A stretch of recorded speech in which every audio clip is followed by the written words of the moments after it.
गाड़ी मांगता है।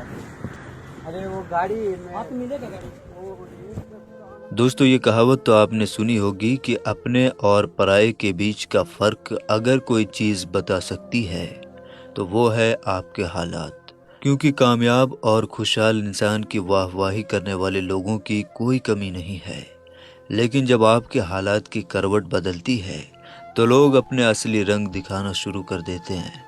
ठीक ऐसा ही कुछ यहाँ पर भी देखने को मिला, क्योंकि जब कई सारे रेस्टोरेंट के मालिक एक भिखारी के कपड़े पहनकर अपने रेस्टोरेंट में खाना मांगने गए तो उनके साथ कुछ ऐसा हुआ जिसे देखकर उनकी आंखों में आंसू आ गए और उन्हें खुद से ही शर्मिंदगी महसूस होने लगी।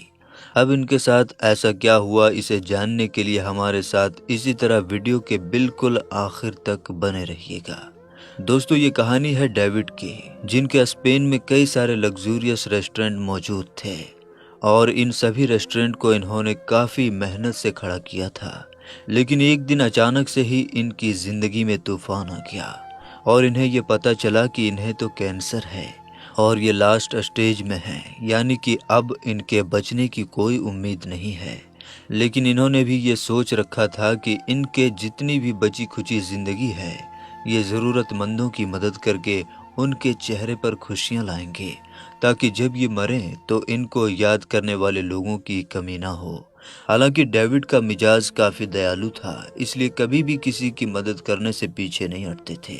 और अब तो इन्होंने बेड़ा उठा लिया था कि जो कोई ज़रूरतमंद इन्हें दिखेगा ये उसकी मदद करने में कोई कसर नहीं छोड़ेंगे। इसी वजह से इन्होंने एक भिखारी के रूप में खुद को तैयार करके अपने सभी रेस्टोरेंट में जाने का फैसला किया, ताकि ये देख सकें कि इनके रेस्टोरेंट में इनके वर्कर्स ज़रूरतमंद लोगों के साथ किस तरह का बर्ताव करते हैं।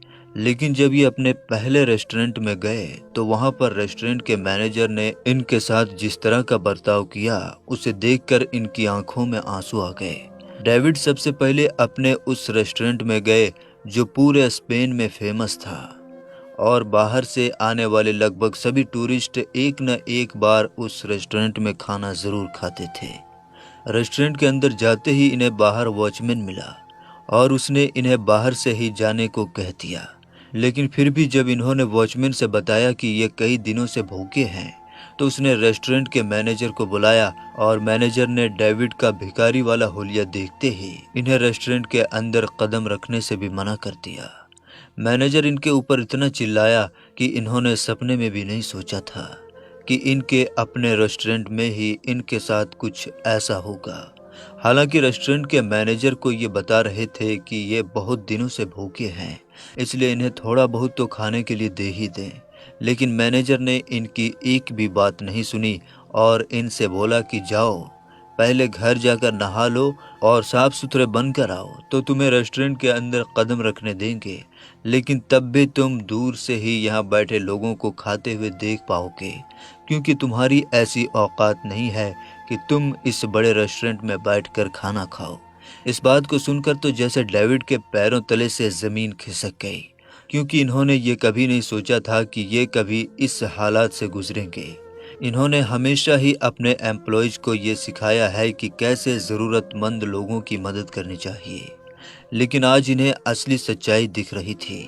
यहाँ तक कि ये रेस्टोरेंट के बाहर खड़े होकर थोड़ी देर इंतज़ार भी करने लगे कि शायद कोई दूसरा एम्प्लॉय आएगा और इन्हें खाना दे देगा, पर कोई भी इनकी तरफ ध्यान नहीं दे रहा था। जहाँ एक तरफ ये ज़रूरतमंद लोगों की मदद करने की सोच रहे थे, वहीं दूसरी तरफ इनके खुद के होटल के स्टाफ मेंबर्स इस तरह के लोगों को बेइज्जत करने में लगे हुए थे। इस चीज़ को देखकर इनकी आंखों से आंसू छलक आए।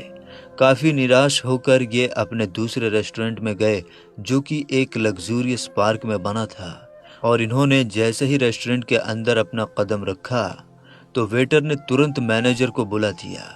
इस मैनेजर से भी डेविड ने यही बताया कि ये काफ़ी दिनों से भूखे हैं, इन्हें कुछ खाने को दे दें, पर यहाँ भी मैनेजर ने इन्हें डांट कर भगा दिया, ये कहकर कि तुम यहाँ की टॉफ़ी खाने की भी लायक नहीं हो, जाओ अपने लायक जगह ढूंढकर वहाँ खाना मांगो। थोड़ी देर तक तो ये उस रेस्टोरेंट के बाहर खड़े रहे और इतने में ही रेस्टोरेंट का शेफ आकर इनके ऊपर चिल्लाते हुए बोलने लगा कि यहीं खड़े रहो, जब सब चले जाएंगे तो मैं तुम्हें कल का खाना दे दूंगा। और वो तुम्हारी ज़िंदगी का सबसे स्वादिष्ट खाना होगा। खाना बनाने वाले शेफ़ की इस बात को सुनकर तो डेविड समझ गए कि यहाँ भी ज़रूरतमंद लोगों की मदद करने वाला कोई नहीं है। अब डेविड अपने अगले रेस्टोरेंट में गए। वहाँ पर इन्होंने जो सुना तो वो इनके लिए सबसे ज़्यादा दर्दनाक था, क्योंकि ये वो रेस्टोरेंट था जो इनका सबसे पुराना रेस्टोरेंट था। इसी से इन्होंने अपने करियर की शुरुआत की थी और इसे संभालने वाला कोई और नहीं बल्कि इनका सबसे पहला असिस्टेंट था, जिसे आप इनका राइट हैंड भी कह सकते हैं। इसलिए जब ये रेस्टोरेंट के अंदर गए तो मैनेजर की जगह इनका राइट हैंड जॉर्ज आया, और जब इन्होंने उससे खाना मांगा तो उसने कहा, मैं तुमसे शराफत से कह रहा हूँ कि यहाँ से चले जाओ, वरना मुझे सिक्योरिटी बुलानी पड़ेगी। इसके जवाब में डेविड कहते हैं कि मुझे तो बस बचा खुचा ही दे दो, मैं उसे खाकर ही खुश हो जाऊंगा, क्योंकि हर कोई मुझे कुत्ते बिल्ली की तरह भगा रहा है।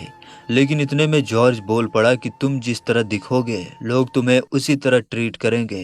मैंने इस रेस्टोरेंट को खड़ा करने के लिए बहुत मेहनत की है। अगर मैं ना होता तो आज सारे रेस्टोरेंट बिक गए होते, क्योंकि इसका जो मालिक है वो लोगों की मदद करते करते कंगाल हो गया होता। मैं तो दुआ कर रहा हूँ कि कब इस रेस्टोरेंट का मालिक डेविड मर जाए और ये पूरा बिजनेस मेरा हो जाए। अपने खास वर्कर जिसे डेविड अपना छोटा भाई मानते थे, वो इनके बारे में इस तरह के ख्याल रखता था कि इसे सुनकर इन्हें बहुत झटका लगा और ये सोचने लगे कि मैंने कहाँ कमी छोड़ दी कि मेरे ही लोग मेरी सिखाई हुई चीज़ को इतने गलत तरीके से ले रहे हैं, क्योंकि मैंने तो इन्हें हमेशा लोगों की मदद करना सिखाया है। लेकिन यहाँ तो सब उल्टा हो गया। और ये सोचते सोचते ये अपने जितने भी रेस्टोरेंट में गए वहाँ इन्हें इसी तरह की बेइज्जती और निराशा ही मिली। अब केवल एक ही रेस्टोरेंट बाकी रह गया था जहाँ पर ये नहीं गए थे। इन्हें उम्मीद थी कि यहाँ पर इनके साथ ऐसा ही होगा, क्योंकि जब भाई जैसे जॉर्ज इनके पीठ में छुरा भोंक सकते हैं तो अब कौन है जो इनकी मदद करेगा। दोस्तों, इनका ये आखिरी रेस्टोरेंट शहर से बिल्कुल किनारे खूबसूरत जगह पर बना था, इसलिए यहाँ पर लोगों की खूब सारी भीड़ लगती थी। ऐसे में जब ये अपने रेस्टोरेंट के अंदर गए तो भिखारी का हुलिया देखकर वॉचमैन ने रेस्टोरेंट के मैनेजर को बुलाया, और मैनेजर ने जब बोलना शुरू किया तो डेविड के चेहरे पर एक अलग ही सुकून आ गया, क्योंकि इस मैनेजर ने इनसे बहुत ही प्यार से बात की और बोला, आप बस थोड़ी देर बाहर इंतज़ार कीजिए, जैसे ही कोई सीट खाली होती है हम आपको तुरंत बुलाएंगे। हालांकि इस बात पर डेविड को भरोसा नहीं हो रहा था, लेकिन ये इस चीज़ से खुश थे कि इस वाले मैनेजर ने इन्हें बेइज्जत नहीं किया। लेकिन असली चमत्कार तो तब हुआ जब बाहर इन्हें लेने के लिए रेस्टोरेंट का मैनेजर खुद आया, और वो इन्हें एक ऐसे टेबल पर ले गया जहाँ पर खाने की तमाम चीज़ें पड़ी थी। और जब डेविड टेबल पर बैठकर खाने लगे तभी उस रेस्टोरेंट का मैनेजर आया जिसका नाम मोटियो था, और मोटियो ने डेविड को अपनी कहानी बतानी शुरू की कि कैसे ये एक बिजनेसमैन हुआ करते थे, लेकिन कार एक्सीडेंट में अपनी बीवी की जान बचाने के लिए इन्होंने अपना सब कुछ बेच दिया, फिर भी इनकी बीवी बच नहीं पाई। शादी के बाद 2 महीने के अंदर ही बीवी से बिछड़ जाने की वजह से ये खूब सारी शराब पीने लगे। इनकी हालत भी किसी भिखारी से कम नहीं थी। तभी मोटियो ने बताया कि एक दिन वो इसी रेस्टोरेंट में खाना मांगने आए थे। तब न सिर्फ इस रेस्टोरेंट के मालिक डेविड ने खाना दिया, बल्कि अगले ही दिन अपने इसी रेस्टोरेंट में नौकरी पर रख लिया, और आज ये इस रेस्टोरेंट के मैनेजर हैं। इतना कुछ बताने के बावजूद भी अभी तक मोटियो को ये पता नहीं चला कि ये जिसे भिखारी समझकर अपनी कहानी सुना रहे हैं वो असल में भिखारी नहीं बल्कि इन्हें नौकरी पर रखने वाला रेस्टोरेंट का मालिक ही है। लेकिन डेविड इन सभी चीज़ों को देखकर खुश हो गए, और इन्होंने अगले दिन जितने भी रेस्टोरेंट थे उन सभी के स्टाफ मेंबर्स को बुलाकर एक मीटिंग रखी, और उस मीटिंग में ये अपना भिखारी वाला हुलिया बना कर गए, जिन्हें देखकर इन सभी स्टाफ मेंबर्स हैरान हो गए। लेकिन उन्हीं के सामने इन्होंने अपना पूरा मेकअप उतारा और सबके सामने ये ऐलान किया कि आज मैं सबको नौकरी से निकालता हूँ, और मेरे सभी रेस्टोरेंट के मैनेजर मोटियो वाले रेस्टोरेंट के स्टाफ मेंबर्स होंगे, और हम सभी रेस्टोरेंट के लिए नए स्टाफ को काम पर रखेंगे।